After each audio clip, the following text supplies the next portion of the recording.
Hi, everyone. It's Nia Claire. How are you doing today? We are here talking about the upcoming uh, event, which is the Light Up event, which is happening on the 25th of September. And I'm so very excited to tell you about that and to introduce you to Tommy Hackbarth, who is one of our practitioners who is going to be at the event. Hi, Tommy. I'm glad you're on with us today. Hello. Looks like we have some people on. If you're on with us, say hi. Tell me your name because sometimes it doesn't come through on our end in the comments. So if you tell me, say hi, it's Mary. Hi, it's June. Whoever it is, we want to say hello. And if you have questions throughout today, please type those in. Tommy, I'm so excited. You're going to be part of the Light Up. You and I had a chance to meet a little over, I want to say it's maybe almost 2 months now. We had this little encounter at Collective Dimensions. And then hi, Annie. I had the chance to have a session with you, to get to know you and to feel your energy, feel your style. And to say I was blown away is an understatement. It was a very powerful experience, and you channel as well. You do light language. So I would love for people to hear a little bit more about you from your point of view, and then I will brag up on you all day long here, and we'll just have a great discussion. Sound good? Awesome. Well, I'm so excited to be here. My name's Tommy Hackbarth.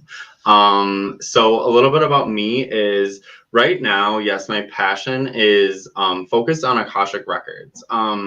Akashic Records is something that has just opened me up to a whole new experience, if you could say.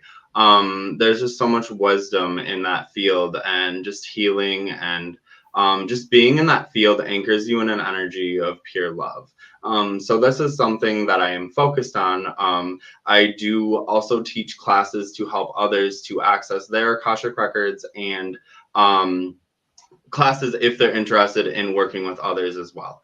And through working in the records, I happened upon an experience with light language. And light language is something that is also very dear to my heart because it is something I never expected. And I think on this journey, there's so many things that we don't expect it. I call them like wow moments. And light language was definitely one of those experiences. I met someone who did it. And after I met with them, like all of a sudden I was channeling light language. And light language is something that it's felt with the heart, like it's something that's meant to be felt. And I feel like that is what the Light Up event is, as well as the Akashic Records is something that is felt. It's not necessarily all about the words that are defined by the mind, but it is something that we feel with our heart, with our energy, with our soul, with who we are. And so that's really where my focus is. And I have multiple events with both Akashic Records and also light language going on. And yeah, so I don't know. That's a little bit about where I'm focused right now. I love that. And so first of all, there are two things I want to tease out of this a little bit, which I love, Tommy. The Akashic Records, I think, is really important, but I don't think everybody knows what the Akashic Records are. Could you tell us a little bit about that? Yeah, so the Akashic Records is literally what everything is made of. So Akasha loosely translates as what everything is made of. And everything through time and space is contained in a field known as the Akasha. And it's said that there's these beings of light or record keepers that maintain the energies of souls, of places, of events, of crystals, of literally anything you can think of. The energy is maintained in the records. Now, things are always changing due to choices. So the records do constantly change. What we're doing right now is recorded within the records. When people come in for an Akashic Records session, they're usually focused on connecting with the essence of their soul. Opening the records of someone, we use their full legal name, and it's kind of like a key. So I use the sacred prayer technique, and there's many other techniques, but basically this locks you in to a connection to this person's soul. And as we do that, The record keepers bring forward soul wisdom, healing. They can bring forward past lives, but usually only if this past life is associated with something happening here and now. Because it is fun to wander or to explore the energy of everything, but most importantly, like, we are meant to be here.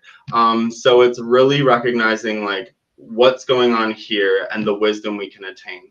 So things that people go for an Akashic session for is to understand cycles, patterns, belief systems. Oftentimes, like, people want to know about trauma. So a lot of times we feel like something happened to us and we get stuck in like this victim mentality. Mm-hmm. And I'm not saying that like there's not a reason for that, but the Akashic records can help you to understand like why this has happened, and also like what your soul has learned through these experiences.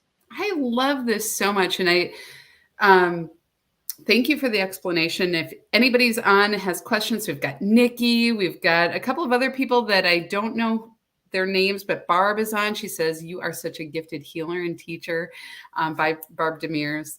And so we've got lots of people on listening. And what you're telling me, like, I love what you're saying about the records, because I think people have an idea that it's kind of this past life piece, but what you're bringing up, and this is very much a part of the work that I do as well, is it's really about the now and really holding space for being present with what is happening for us now, because we are meant to be here.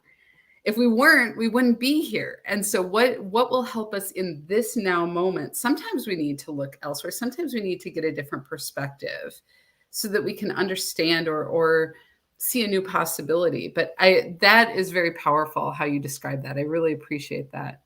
So when you think about what are you going to be doing at our event at the Light Up, which is coming up in just 5 days, everybody. So if you haven't gotten your ticket, I strongly recommend you do. What will you be doing at our event? So at the event, I will be doing intuitive readings, and I'll be channeling messages and meeting people where they are. And so basically bringing forward whatever messages need to be heard.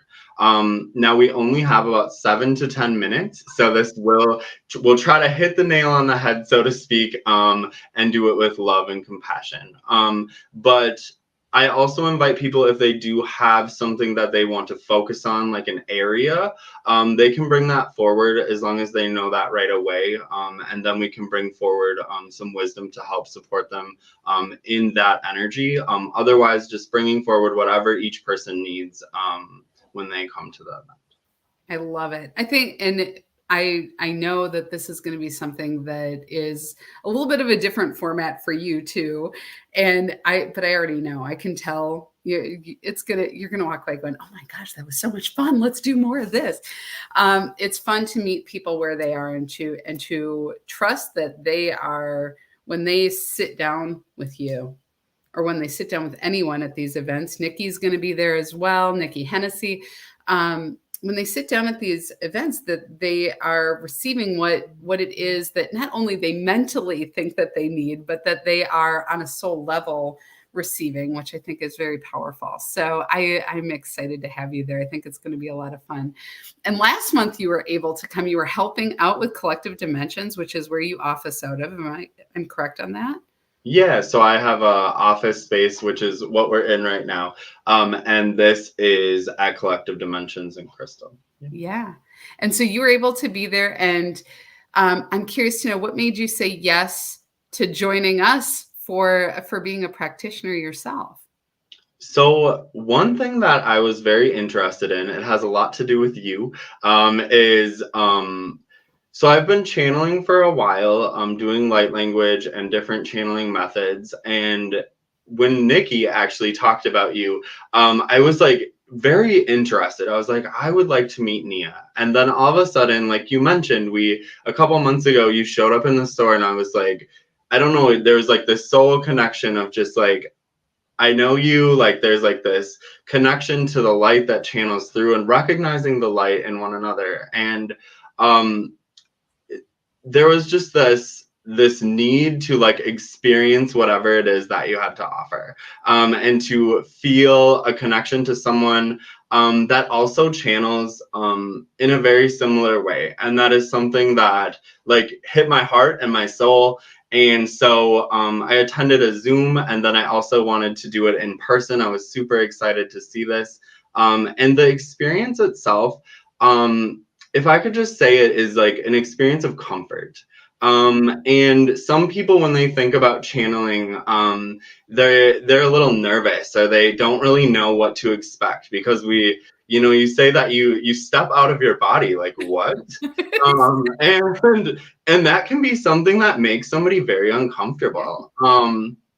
And It makes me discomfort. uncomfortable. Yeah, Talking about what do we do, right? Even you, like, what are we doing? yeah. It's fun. But discomfort isn't always bad, but it's to provide an environment where you can feel comfortable to experience this, and to experience it in a place where everybody is welcome. There's such like an open heart with I didn't talk to everyone there, but I talked to a lot of people, and everybody was just so loving and interested in supporting one another. When I was sitting at the booth, or standing, I guess, at the booth for Collective Dimensions, many people came up, and it wasn't just about Collective Dimensions, but it was about them too. And there was like other business people that were trying to promote their business, and many different people doing different things. And it's a lot about connection, a connection on a soul, on a divine level, but also a connection on the human level. And it was beautiful. So I didn't get to be out on the floor. I was like hidden away. I was off the floor, but that has been the consistent thing. So thank you, first of all, about acknowledging that the channeling. I think I too talk about it as like there's a feeling of comfort and familiarity. Like it's like where you expect to be shocked and kind of dazzled, and it's like a show.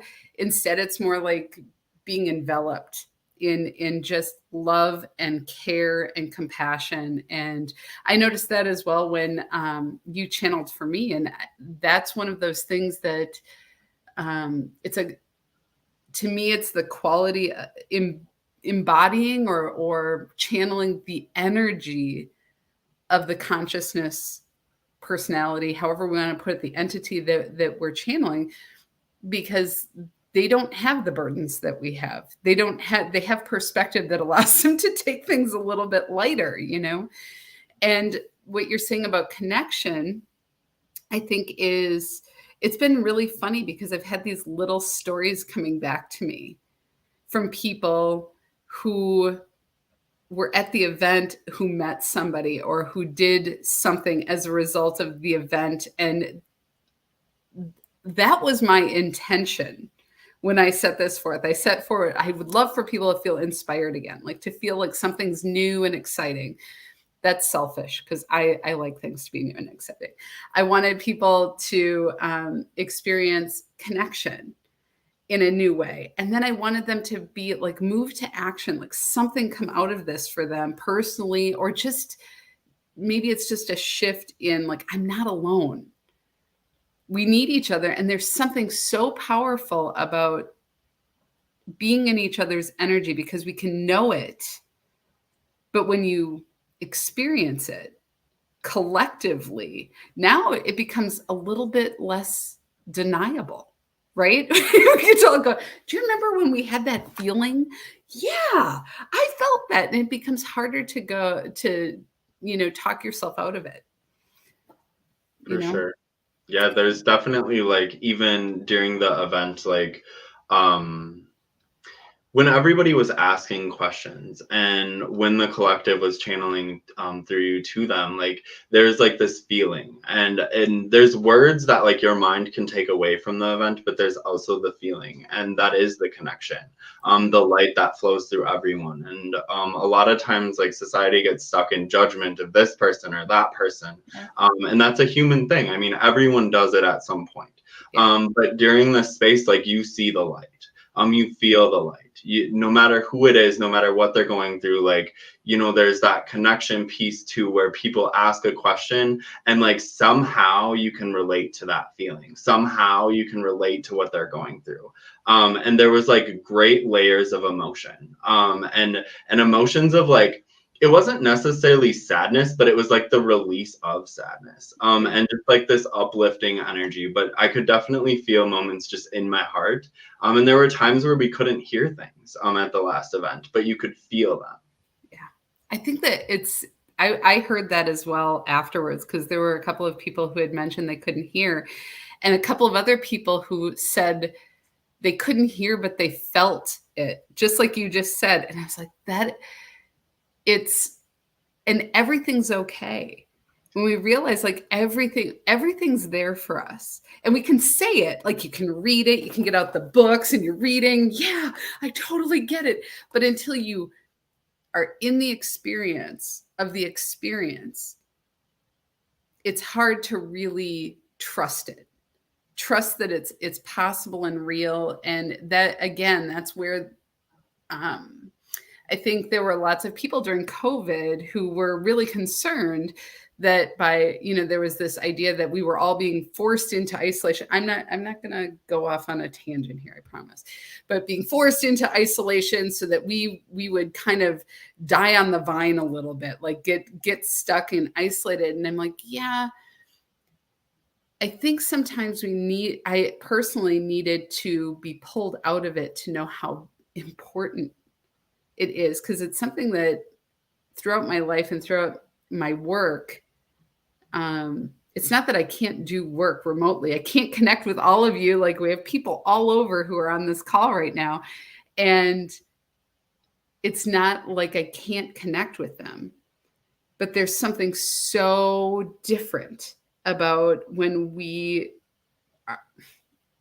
are vibrating together in resonance with one another, and it's undeniable. I don't get to shut down and walk away like nothing happened, which is really easy to do. When we're done with this interview, we can shut it down. But Tommy and I won't do that, because we're not like that. I already know he's going to be like, I don't know, I've got to go study and my brain's going 50 miles a minute, right? But we need each other. We need each other. And so this is very heartening for me. And there have been days I'm like, why am I doing this? Why am I doing this event? I don't know.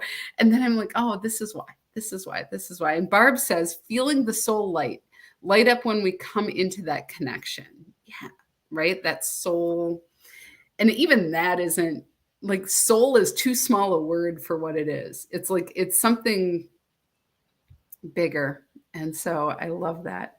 So, Tommy, I'm so excited that you're going to be there. I'm so excited that people are going to get to experience you. You and I are looking at, like, how can we play together in the future? Because wouldn't that be fun, everyone? Like, wouldn't it be fun to have a couple of different channels up, doing some group channel? I think so. And who knows? That could be, I don't know when that's going to happen, but we've already said yes to it. Didn't we say yes to it? Yeah, it was just a reason that popped in, and I was kind of laughing about it, but it feels very good to have that light channel through, and to know that, like, it can be fun, and it is fun, but there's also, like, wisdom to be had in the joy, in the fun. Yeah. Exactly. And that's I think who knows where this is going to go, but I am super excited. I really want to ask everybody again, if you have questions for Tommy, if you want to know more about Akashic readings, if you want to know more about light language, he's here. And so you can ask that question. And before I go, why don't you tell us a little bit more? Because I'm going to say, you did light language with me, but you also did what I would call chanting, or I don't know. Like, I was like, whatever this is, yeah, it was sound. But it wasn't like musical. It was, I'm going to say it was like a cross I don't even know. Like a didgeridoo. That's what it was like. You're like a human didgeridoo. It's what it felt like. Yeah, and I don't sing, so that's why when I was talking about it, it was like kind of these, wow, or like surprised moments, because working in the records, it actually started before the records, very, very slightly. And it was when I did like some holy fire Reiki training. And all of a sudden I was in this space and they were telling me to, like, tone these symbols. And it was like in a very deep meditation. And I was like kind of like when you rock back and forth because you're in this very deep space. Yeah. And when I was done, they're like, you're going to do this for people. And I was like, wait, like, and this was a conversation with them. I was like, my clients like to be at peace. They like to be quiet. They like to relax. And like, you want me to sing to them? And they're like, yes. And I said yes to it. I was like, okay, we're going to try it. We're going to tiptoe on this. But then when I started working in the Akashic Records, it took a whole nother level with light language. And what I like to say is that there are many people who do light language. And you don't have to be in the Akashic Records to channel light language. Many people do it in different ways.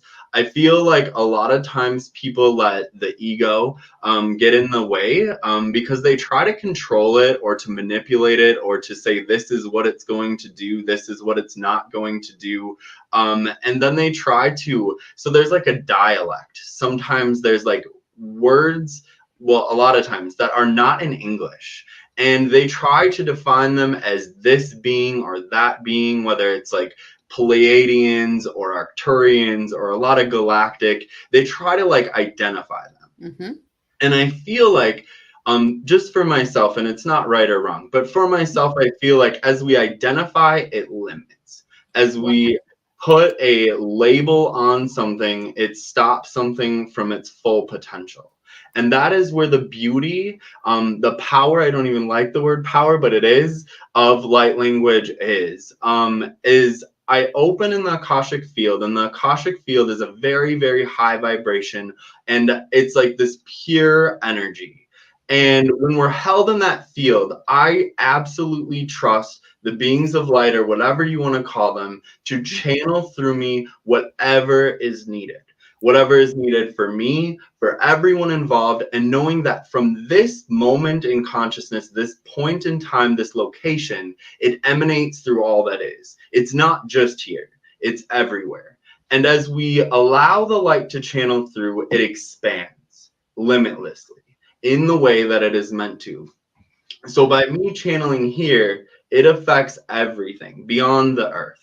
And I don't limit it. So what you said is like the didgeridoo. So there are tones. There are very low tones. Yeah. There are very high tones.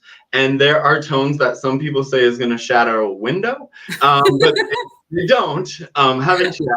And then there is Not also... yet anyway. There's also...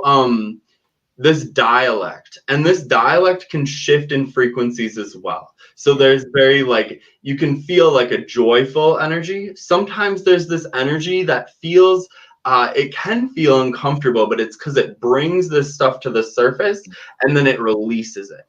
It lets go of it. And I believe the potential of light language is endless. It's been channeled to me like the energy of miracles, infinite possibilities to work physically, emotionally, mentally, spiritually, any and all areas of life. And I believe it brings us into alignment and into a wholeness. As we clear burdens, as we clear things that may be stuck in different areas, but it really lets it go and brings the wisdom and the pure potential, the wholeness of your soul into here and now. And yeah, there are moments where they speak in English during the light language, but that is so that you understand what is happening. And then the light language itself is those tones, those symbols. There are like movements of the hands as well. So, or the body, there's lots of different things that happen. I love how you're describing. First of all, my heart is just like, yes. Because as a, I would say, we learn by doing, right? We learn by doing. You learned by doing. If somebody would have said, this is exactly how this is going to go, Tommy, you'd be like trying to form yourself into that box and then be frustrated that it didn't turn out that way. So what you said is we identify things or whatever as we name it or claim it or however we are putting it in a box. Yeah. And it's fine for communication. It's fine to say this is a cup, right? Whatever, it's a cup so that you and I can convey information.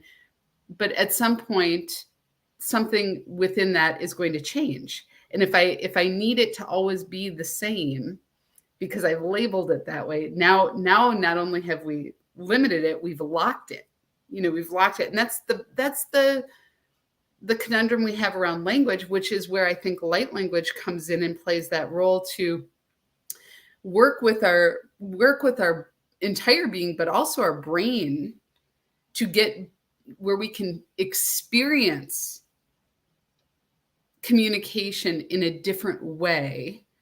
That there are things that whenever I've had light language from you, I've had a couple of other people that phenomenal experiences. And every time it's like, I want to grab things, I want to go, this is what this is. And then it just disappears. And it keeps us in like the hyper now of experience. And like, how do I just stay in the experience? There's no words for me to latch onto. There's no imagery being dictated to me. There's no direction being given. It's a hyper now experience. So the fact that you do this, and you do it beautifully, and the tones that you get are amazing. And I to call you the human didgeridoo, I mean, that's it. It was just there's something about you were able to capture this resonance that moves. It moves up and down and in and out, and it's a beautiful experience. So do I recommend working with Tommy? Absolutely, I do. And I'm hoping that you will come to the event and meet with Tommy, get a session with him. You want to get there at 5 o'clock because he's going to book up really quickly. But every single person who comes will be sending out information and special offers that will go out after the event, along with the recording of the event. And who knows, Tommy and I, we're going to figure out dates and times for something fun for us to play with. And if you're called to play, who knows, maybe we'll make it a big old channeling circus. It'll be fun. I'm all about it. A big play date. I want to thank you so much. This was just delightful. And we didn't have any questions come in, but we have a lovely group of people. Thank you all for joining us. If you have questions about the light up, let me know. If you want to get tickets, there are still tickets. You can show up the day of. I'm sure we will have a few tickets left. We'll find a way to get you in. But you do not want to get there later than 5 o'clock, because all of our practitioners are going to be booked up quick. So get in, get signed up. It's going to be amazing. And Tommy, I want to thank you for joining me today. This was absolutely beautiful. Awesome. Thank you, Nina. And thank you, everyone else, for joining. Thank you. Talk to you soon. All right.